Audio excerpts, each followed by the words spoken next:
thing about breath work that I know to be true from my experience as well as my clients' experience is no one else has the answers. Even as your coach, I will tell you, I don't have the answer for you. I can help guide you, but the answers are within you. And when you Oh, I do love breath that. work, yeah, when you do breath work, you get to experience those signs. You get to see visualizations. You get to get downloads and listen to the voice of your inner wisdom and your highest self. And I just think it's such a beautiful experience.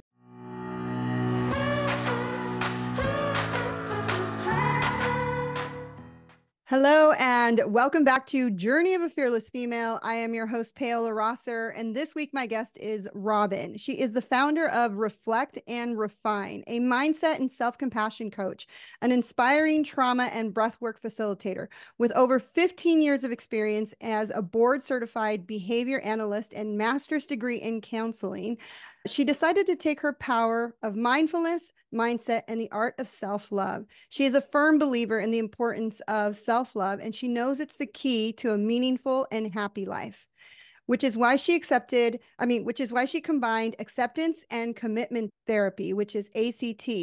With her passion with breath work currently in training, she's creating a unique and holistic approach to healing. Together with her and her clients, she overcomes challenges, builds resilience, and finds true fulfillment. Her mission with Reflect and Refine is simple: to empower you to live a life aligned with your values, your goals, and to nurture a deep sense of self-compassion. Everybody, please welcome Robyn. I'm so excited to have you here.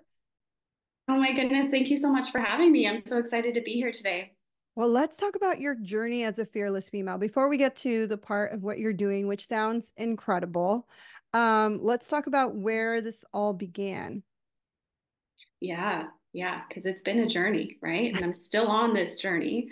I think it began for me in about 2017. This was the year that my son was born, and my world got flipped, turned upside down. A story I tell quite often is I was married for 10 years and had a baby, and as soon as we had a baby, we also started going through a divorce. So I had about a 3-month-old son, and all of a sudden my life was completely different than I ever imagined it to be. I didn't expect to be a single mom. His dad was still in his life, also raising him separately, singly, but I didn't expect that. And I think it was the first time in my life where I realized I need to figure out who and what is the most important to me. I've been living my life based on what society has prescribed as the definition of success. I went to school, I went to grad school, I started this career, I got in this relationship, we bought a house, we got a dog, we got engaged, we had a baby, and then all of a sudden, whew, none of that was real for me anymore.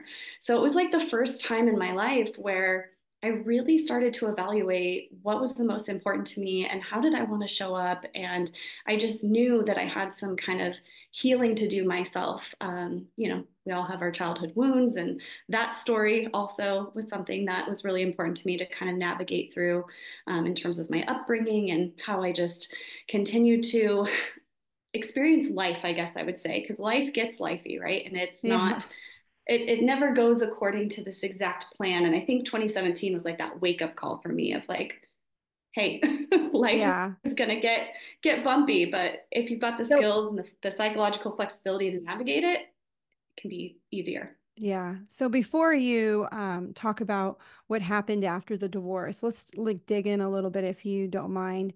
Were there Sure. any signs like before you got pregnant that this relationship wasn't working out? And did you just continue the path of like, this is what I was told to do. The next step is have a baby, and regardless, and you kind of like ignored the red flags that were there? Or do you mind talking about that?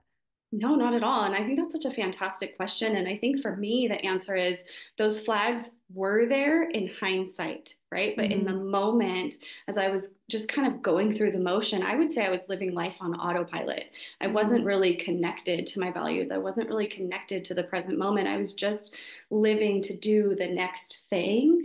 And so I missed those signs. And when I think about it, and even I reflect back now, years later, it's like, yes, we were growing apart for years, but we Mm-hmm. did what we thought was the next thing that we were supposed to do.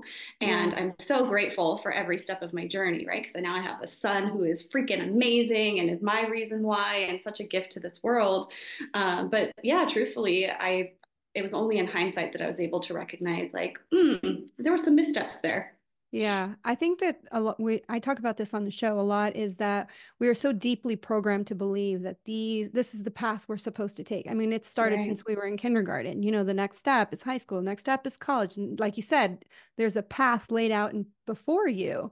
And so we do kind of put the horse blinders on and we just continue down the path, regardless of whether there's red flags or we're feeling uneasy or our gut is telling us stop.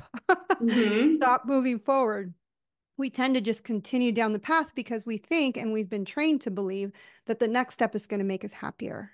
And the next thing is going to bring us Mm-hmm. fulfillment. And the next step is going to bring it all together. That's the missing piece. The reason why Right. it's not working out right now in our marriage is because we don't have a kid.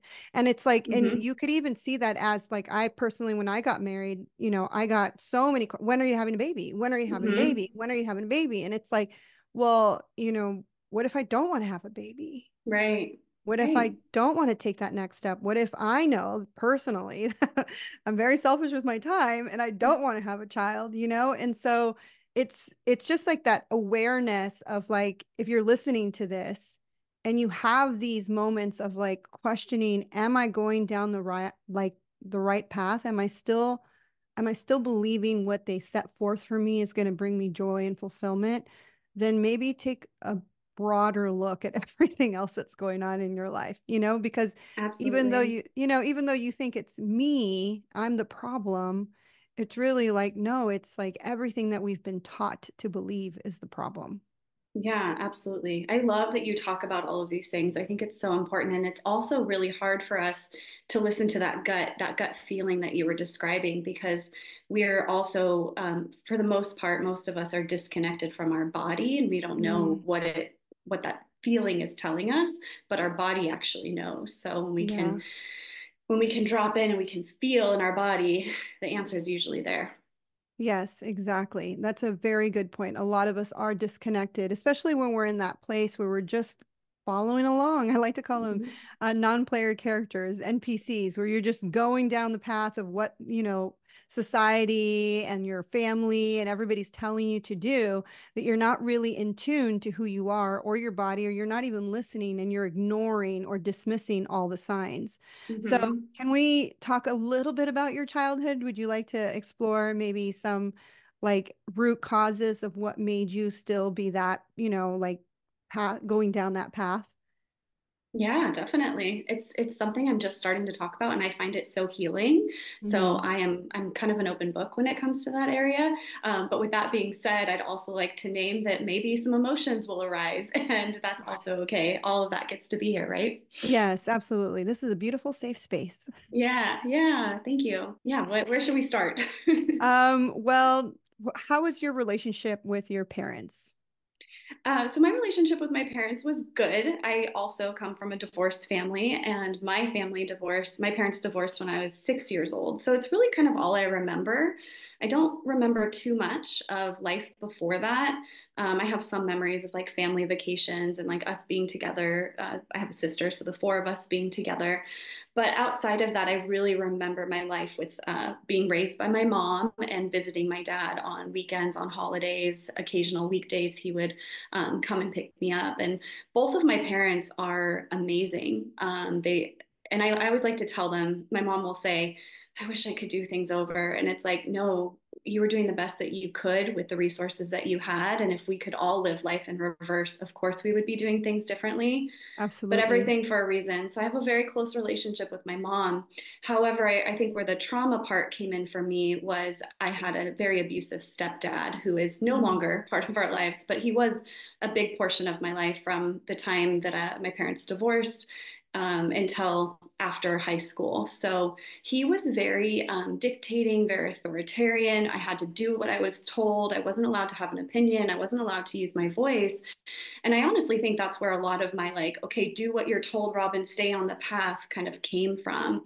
Yeah. And that part of my healing journey, I didn't actually even start opening that that chapter, those wounds until recently. Oh, Honestly, when I really? started doing more embodiment and breath work, yeah, I think I knew it was always there, and I always knew that he was someone that really had a negative impact on my life, but I kind of just buried it, right? Like we were talking about Mm-hmm. before, I just compartmentalized that and just continued on with life. So it wasn't until my adult years that I realized, like, maybe the reason that I don't want to play big or I'm not going after my dreams or I'm trying to stay small is because I've been conditioned to believe that that's my role in the world. Yeah. And it's step parents are a very complicated relationship, when I'm a stepmom. Mm-hmm. And so like I know that the kids they really want to be accepted. And so when the step parent is acting a certain way, and this just doesn't have to do with step parents, also parents, guardians, teachers, babysitters, the child is just constantly trying to get approval because they Yeah. want love and they want acceptance. It's just a human, nature. And so when the guardian, the step parent, the parent is telling them you have to be this certain way, the kid is going to do that so that they could be accepted. So of course, you just did what you wanted so that he could accept you and love you and it could be like a nice environment in the home, obviously, Mm-hmm. because if everyone's getting along, it's a nice environment. But yeah, it's people I always love to ask about parents because I think that is our foundation of how we learn how to be, move, and work through this world is this is where we got all the lessons. Even though they Mm-hmm. weren't specifically trying to teach us these lessons, we learned by reflecting, by mirroring, and we learned by absorbing a lot of what they were doing and how they were acting, moving through the world. But like you said, a lot of this stuff wasn't something that we talked about back in the 70s and the 80s and even in the early 90s, like mental health and like how this is going to affect a child for the rest of their life was not a topic of conversation. So of course, Mm-hmm. you have to have grace for your parents, grace for the people that, because they were only learning from what they were taught. So it's just like we're Sure. learning how to break the cycles now, which is an incredible thing for us to do as parents. I know that the future generations are going to have way more compassion and empathy and love for one another than it was in the past. But yeah, it's something that I always talk to my clients about is like what is your foundational roots? Like and some people forget these moments in time that really did have a lasting impact in their lives.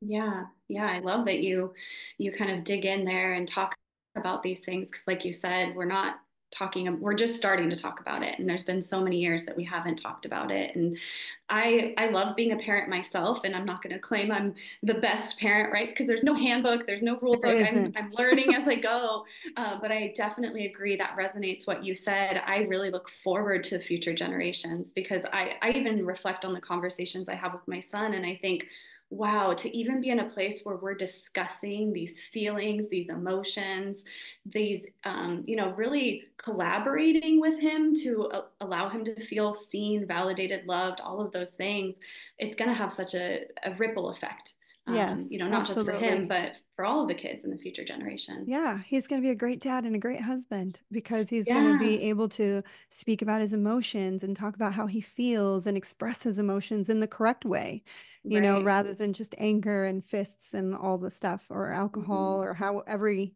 other generation dealt with negative energy, especially with men.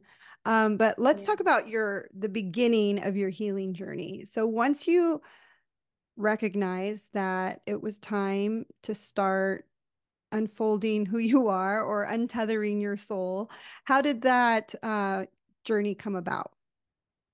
It's been an interesting journey. And what I'll say for anyone listening is there's no one size fits all. You're going to find what works for you. And so my journey, it feels in hindsight like, oh, it was a little bit bumpy. And I think that was exactly how it was meant to be. And it also doesn't, necessarily match like what my clients tell me, for example, in terms Mm-hmm. of their healing journey. So as soon as I went through the divorce, I of course went to counseling, but I had a very poor experience there, unfortunately. And so I kind of left that. I listened to my gut. I knew that that wasn't the right thing for me. And ironically, I was like, I've never really given to myself. I've always been the person who takes care of others. I've always been a caregiver, whether or not I've been a parent. Like in any role I have, I take on that caregiving type of role. And so my first investment in myself was hiring a nutrition and fitness coach, because I thought I really need to take care of my health and like my physical health. And what I didn't know when I started that was there was going to be so much mindset involved with that. I had a wonderful nutrition coach, and so she really focused so much, not just on like what I was eating and what I was planning. We dug into the thoughts that I was having, the things where I was saying I should be doing this or I can't do that. The self-limiting beliefs were highlighted in that journey. And then from there, I kind of got addicted to coaching. And I was like, this is amazing, because I do think I have a strong sense of self, but I need a little bit of guidance. Let me ask the people who've walked this path before me to help lead me there. And I didn't know exactly where there was, and I still don't, right?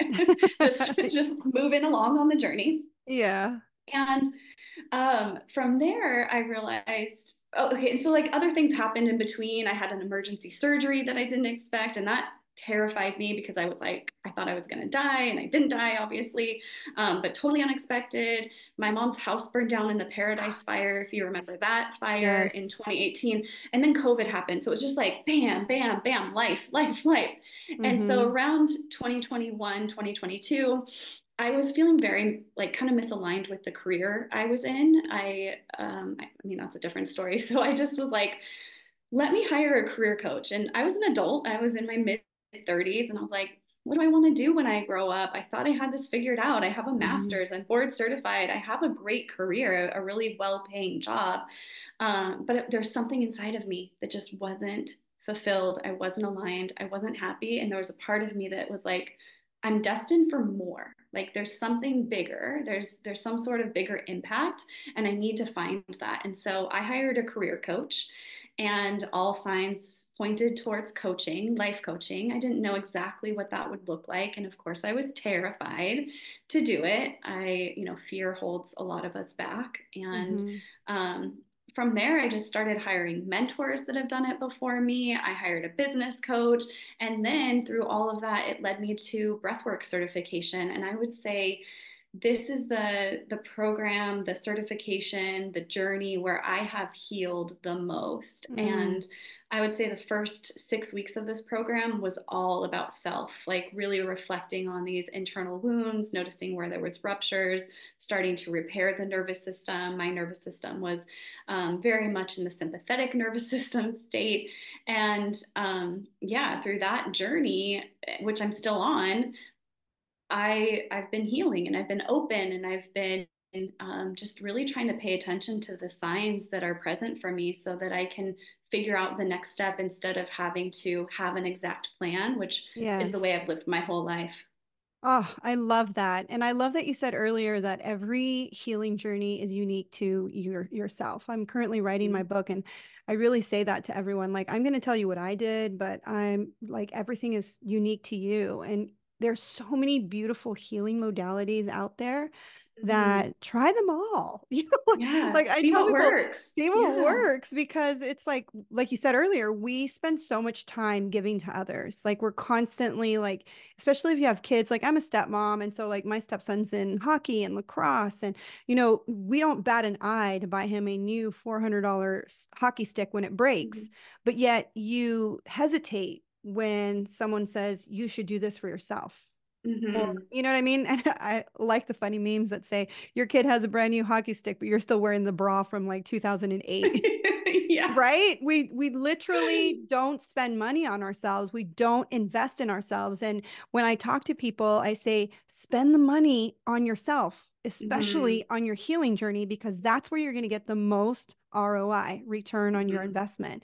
Absolutely. And there's so many healing modalities. I've actually had workshops or retreats for my clients, and I've included breath work in it.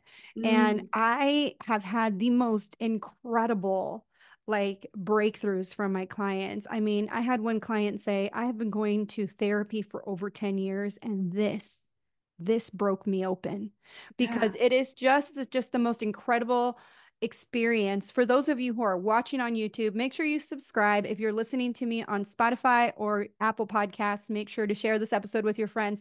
So if you are watching this and you've never tried breath work and you don't know what it is and you have no clue what to expect, please, Robyn, share with us this beautiful healing modality, and how you discovered it. Yeah, absolutely. And I love that you are inviting people to just get curious about breath work because I think breath work is a little bit of a buzzword right now. More people are doing breath work. There's different types of breath work. And the type of breath work that I'm being trained in is it's titrated. So that means we take tiny sips. We don't go all in.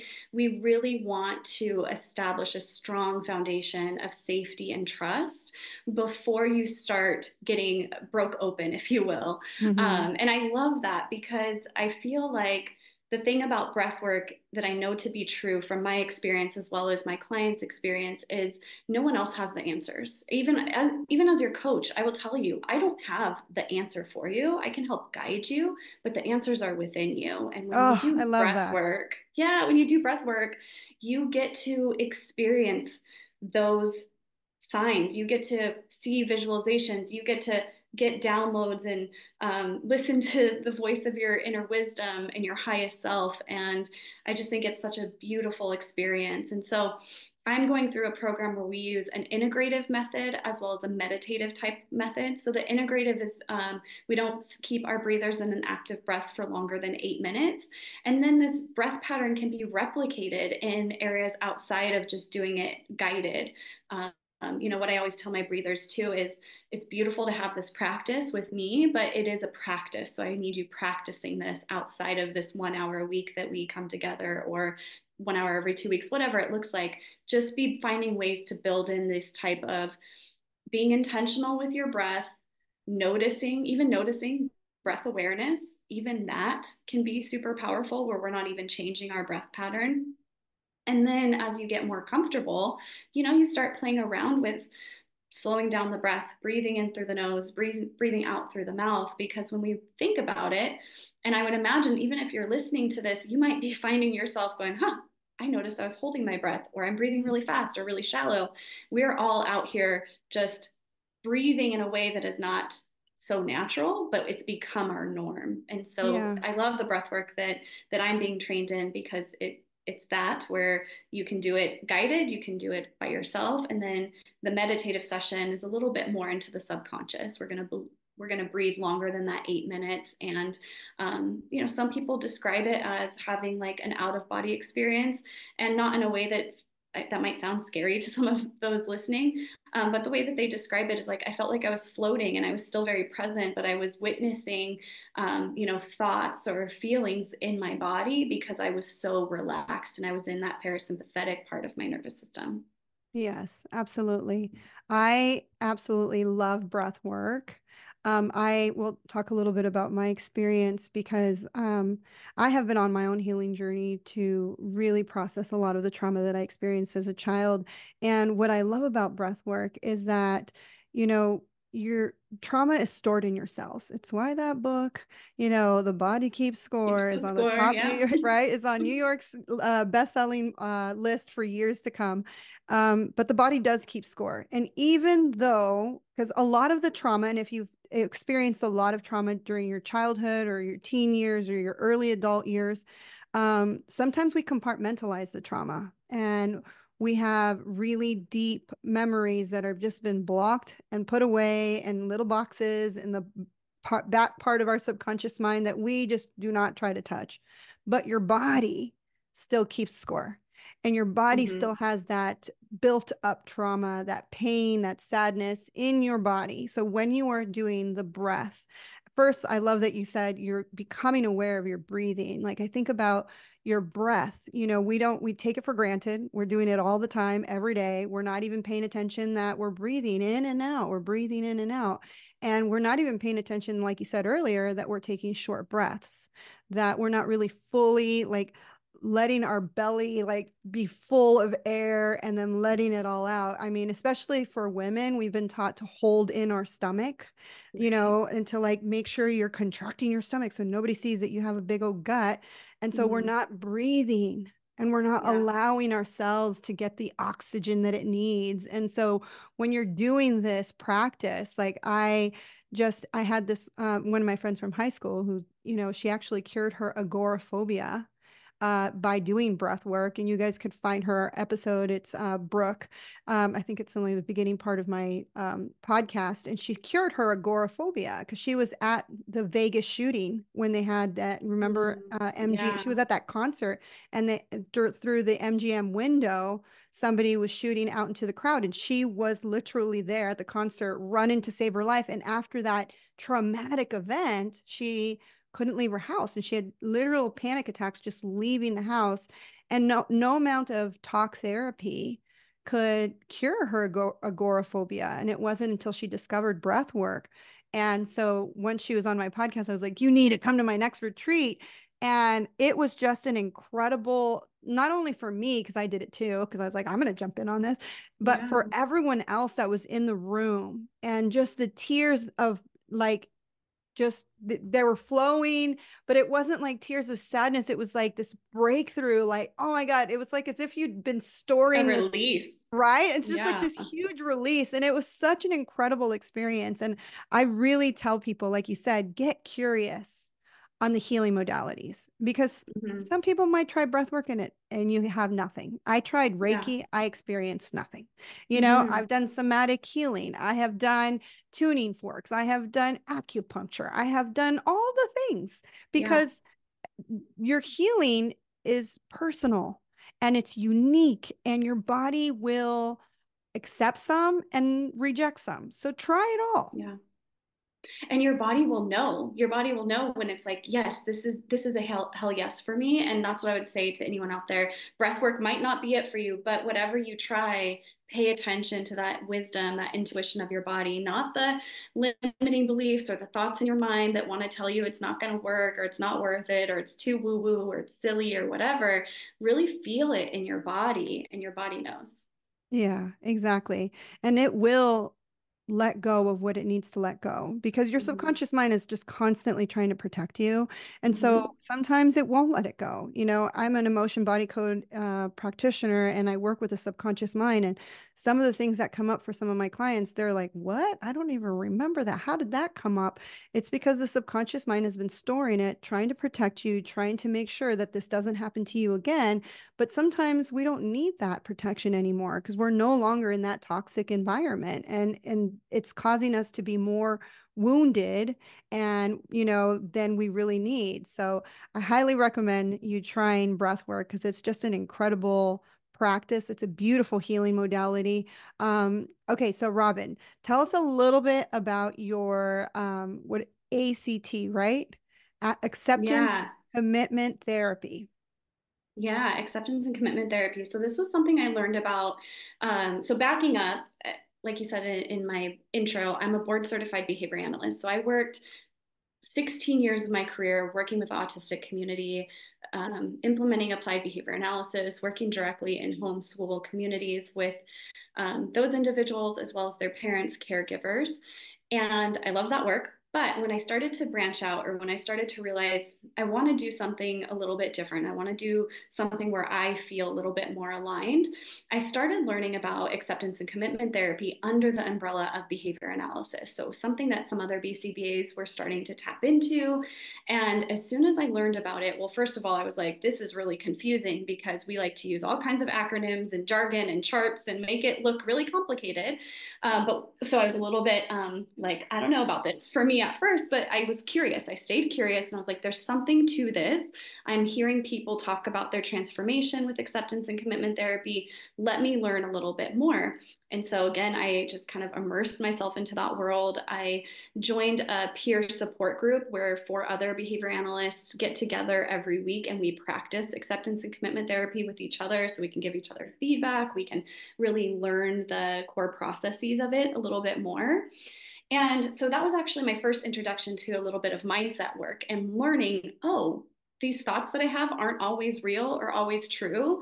Mind blown as an adult that it took me that long to figure that out. But once I started learning that, again, just more curiosity continued to spark. And I was like, this is amazing. This is phenomenal. And then I realized mindset is only, I don't know, 20% of the work because it's Mm-hmm. really about embodiment and Yes. learning to feel. So I was like, okay, breath work paired with acceptance and commitment therapy, this is such a powerful framework where I can really, again, guide my clients to their truth through their own source, through their own feeling and identifying their own thoughts and just paying attention to what matters to them, what kind of thoughts they're having, and overall, what their goals are, what their values are, and what's important. Yeah. Can you expand a little bit about what exactly is acceptance Yeah. and commitment therapy, just so that people Yeah. who are watching and listening can understand what they would like look forward to if they were to try ACT? Yeah, definitely. So there are six kind of core parts or processes in this therapy. The first one is present moment awareness. So just mindfulness techniques. So we would practice mindfulness techniques. How do we kind of live in the present moment? Do we notice our feet beneath us? Are we noticing our breath? I mean, whatever it is that's kind of relevant to the client is living in the present moment. I even ask questions a lot of as clients are sharing words with me, their thoughts, I'm asking them to tell me, where are you experiencing this in your body? Like, what are you feeling? So you can start to make that mind body connection. So Mm-hmm. the present moment is one. Acceptance is the acceptance part of acceptance and commitment therapy. So sometimes we just need to accept the thoughts, feelings, emotions, sensations that we're having. And we get to know that they're temporary, like Mm. everything else. There's an ebb and flow in nature, there's an ebb and flow in our thoughts, feelings, and emotions. And sometimes we have to reach this point of acceptance of this is where I'm at, and these are the thoughts that I'm having. From there, diffusion is another technique in acceptance and commitment therapy. And what that means, and this is where I was like, there's a lot of jargon in here. What this means is we often get hooked with our thoughts. So Russ Harris, he's so knowledgeable in acceptance and commitment therapy. He always says, when you're hooked with your thoughts, imagine like you're a puppet on a string and the thoughts are the string and it's just jerking you around Yeah. and you're fused. You believe these things to be true. A simple one that I can think of is I often say I'm not a runner. But I do run. So I'm sometimes fused with that thought that like I'm not good, I'm not a runner. But when I unhook from that, there's possibilities. There's a little bit of distance between me and that thought so that I can engage in alternative behaviors, alternative actions, and really move towards what matters. Then there is values, of course. So just identifying who and what is important. And I love that process of acceptance and commitment therapy because I also think, speaking from my own experience, I think I always knew what was important to me, but it wasn't until I really started learning about values in acceptance and commitment therapy that I started to define what does it mean? Because if any of us can say that something's important, right? I can say my son is the most important to me, but what does that really mean? What do I want to be true in our experience? How do I want to connection, for example, is something that's really important to me with my son. What does that look like? How do I define that? What does it mean when I'm with him? So just Hmm. building out definitions or examples of like how do I live my values and what's moving me closer to my values, what's moving me away from, and knowing that we're human and we're going to have a human experience, so we're going to ebb and flow there too. But again, the more we can live in the present moment, we can accept, we can move back towards taking steps, taking action towards our values. And that's kind of the committed action piece of it. So doing things even when we don't feel like doing it is a huge part of acceptance and commitment therapy. We like to do things for our future self, which is also a part of acceptance and commitment therapy, kind of noticing these parts about us. It's called self as context, but maybe stepping back and noticing how old are these narratives that I've been telling myself? Who notices Mm. these things? What part of me gets to observe? What part of me gets to think? And so I think it's actually a really beautiful framework for breath work too. Breath work really overlaps with acceptance and commitment therapy. I think the big difference is the embodiment piece of I'm actually going inward, dropping into my body and feeling. So I Yeah. hope that Oh. wasn't, I know that was a lot of jargon. I hope that was a good No, I actually, overview. no, I love it. And it's definitely something that I teach like your thoughts are just thoughts, and a thought can be changed, because I Mm-hmm. I learned from like Louise Hay, where it's like a thought causes emotion in your body, and then the emotion in your body causes action. So if your thought is a negative thought, it's going to cause negative emotions in your body, which then are going to cause you to have inaction, which is why a lot of people stay in bed and they're depressed and they don't want to leave the couch and they don't want to leave their house. And that's why I tell people, emotions, you need to move so you can get rid of that negative energy, which is why I think breath work is such an incredible, yes, like thing that would go perfectly with ACT, Yeah. because you have to get rid of that negative emotion, that trapped emotion that's stuck in your body, and breathe it out. And you have like this beautiful release, because it's all these things. I also read a lot of Michael Singer books, and Michael Singer says, he's the author of The Untethered Soul, which is one of my favorite books, but he talks about how a lot of our suffering comes from our thoughts of the past or the future, and we're Mm-hmm. never in the present moment, and we're never really enjoying the present moment. And that's what I try to do to myself when the negative thoughts start to pour into my mind. I'm like, no, no, where am I right now at this moment, right? Like, Mm-hmm. what am I doing right now at this moment? At this moment, everything is fine. I Yeah. just forget about the future, because I have no control over the future, and you definitely can't hit rewind. Right? You Yeah. can't. So just enjoy today, because we really don't know what's going to happen. Mm-hmm. We don't know. So we're just spending so much of our time and our energy wasted worrying, depressed, sad, and then, that thing that we worried so much about never really happened or occurred. So, Yeah. You said it so well. And yeah, I always like to tell people, if you're going to be in your own head anyway, let's just change those thoughts, right? because we have the power to do that. So, Yeah, yeah. let's make that room in your head beautiful, instead of like Right. stacked with a whole bunch of negative boxes. I Mm-hmm. love it. I'm so excited to have you here on the podcast as we wrap up this episode. What would be your nugget of wisdom for anyone who is watching on YouTube or listening on Apple Podcasts or Spotify? Oh gosh. Well, I feel like I have so much because I've gotten so much wisdom throughout my journey. But one thing that I think I'll leave the listeners with is self-love, self-compassion is like the true foundation. I know we didn't talk too much about that, but that is at the core of all of this. So when we learn to really love ourselves, hold ourselves with kindness, with compassion, this is where the true happiness and fulfillment comes from, when you can start to foster this self-love. So I'm going to encourage you all to just accept who you are, accept where you're at on the journey, appreciate yourself, and know that you have the strength to tackle challenges and just create a life you love. And remember, life gets lifey, but you are Mhm. strong. Yes. Oh, I love that you said that. Self-love is definitely the foundation of your healing journey. It's why you decide to go on your healing journey, because you recognize that, like she said earlier in the podcast, I was doing everything for everyone else, and it was time for doing something for me.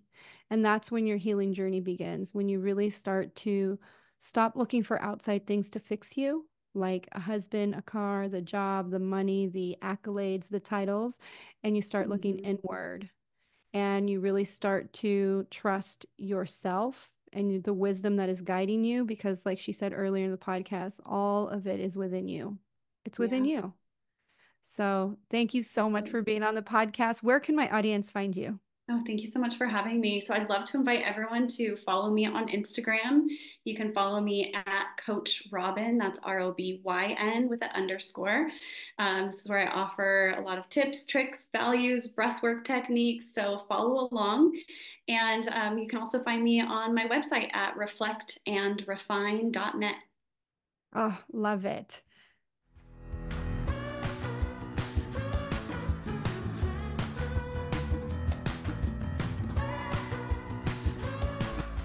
Thank you again for listening to Journey of a Fearless Female. I'm your host, Paola Rosser. If you're looking for a life coach or a spiritual mentor, you can book a free discovery call with me at www.fearlessfemale.com. You can also follow me on Instagram at fearlessfemale_coach, subscribe to my YouTube channel at fearlessfemale, or find me on TikTok. I'm under at paola.rosser. And if you love this episode, make sure you hit subscribe, share it with your friends, and leave a review. I read every single review, and I truly appreciate the time you spend writing it.